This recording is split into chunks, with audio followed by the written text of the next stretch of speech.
Red Cap by the Brothers Grimm.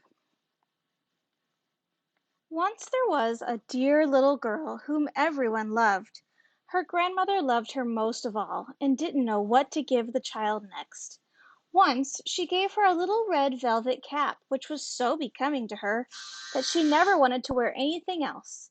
And that was why everyone called her Little Red Cap. One day her mother said, "Look, Little Red Cap, here's a piece of cake and a bottle of wine. Take them to your grandmother. She is sick and weak and they will make her feel better. You'd better start now before it gets too hot. Walk properly like a good little girl and don't leave the path or you'll fall down and break the bottle and there won't be anything for grandmother. And when you get to her house, don't forget to say good morning and don't go looking in all the corners." "I'll do everything right," Little Red Cap promised her mother.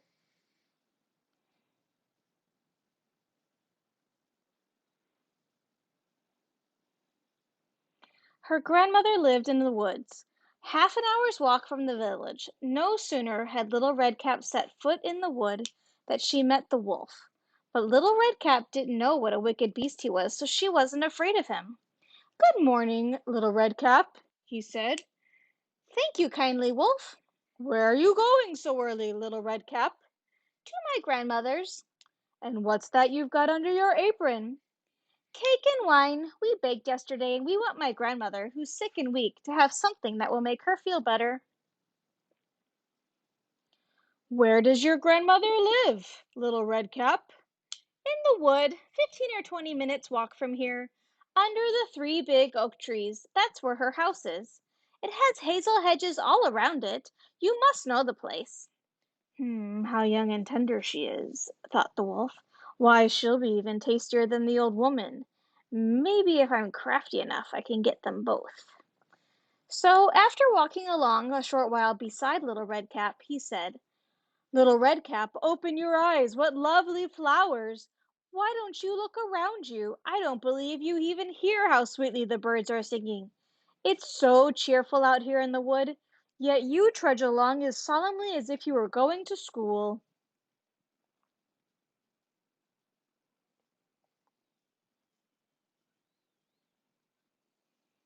Little Redcap looked up, and when she saw the sunbeams dancing this way and that between the trees, and the beautiful flowers all around her, she thought, "Grandmother will be pleased if I bring her a bunch of nice fresh flowers. It's so early now that I'm sure to be there in plenty of time." So she left the path and went into the wood to pick flowers, and when she had picked one, she thought there must be a more beautiful one further on. So she went deeper and deeper into the wood. As for the wolf, he went straight to the grandmother's house.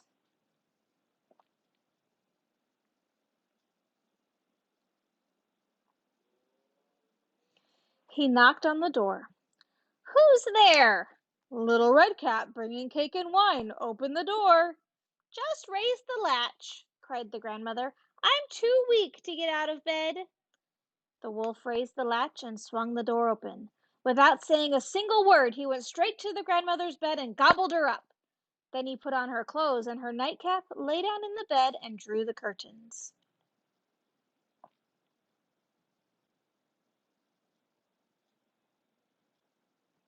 Meanwhile, Little Redcap had been running about picking flowers, and when she had as many as she could carry, she remembered her grandmother and started off again.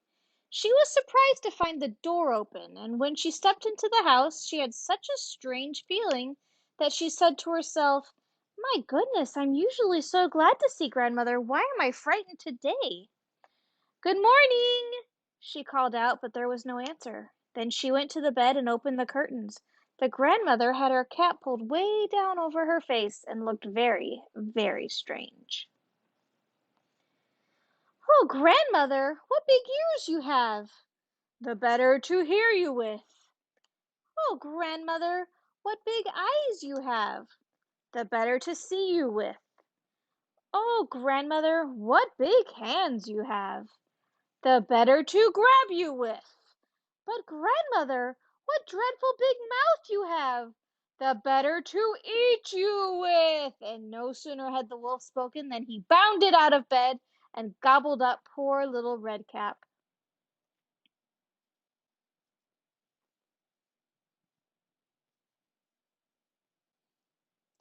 When the wolf had stilled his hunger, he got back into bed, fell asleep, and began to snore very loud. A hunter was just passing, and he thought, "How the old woman is snoring!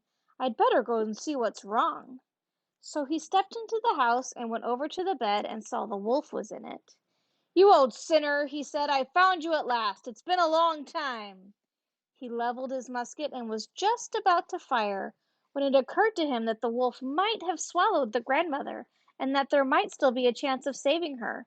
So instead of firing, he took a pair of scissors and started cutting the sleeping wolf's belly open.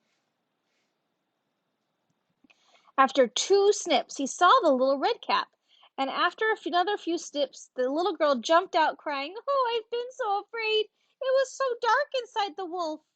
And then the old grandmother came out, and she too was alive, though she could hardly breathe.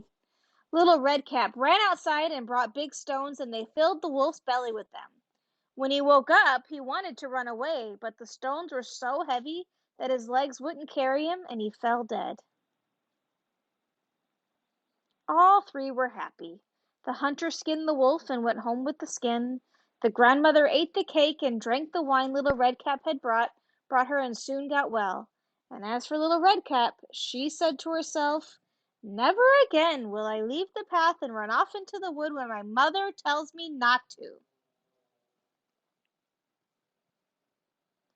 Another story they tell is when little Redcap was taking another cake to her old grandmother, another wolf spoke to her and tried to make her leave the path. But little Redcap was on her guard.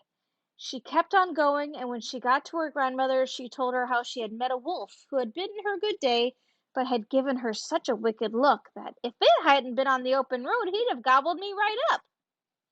"Well, then," said the grandmother, "we'll just lock the door and he won't be get in." In a little while the wolf knocked and called, "Open the door, grandmother, it's little Redcap. I've brought you some cake." But they didn't say a word, and they didn't open the door. So Greyhead circled the house once or twice and finally jumped on the roof. His plan was to wait until evening when little Redcap would go home, and then he'd creep after her and gobble her up in the darkness. But the grandmother guessed what he had in mind.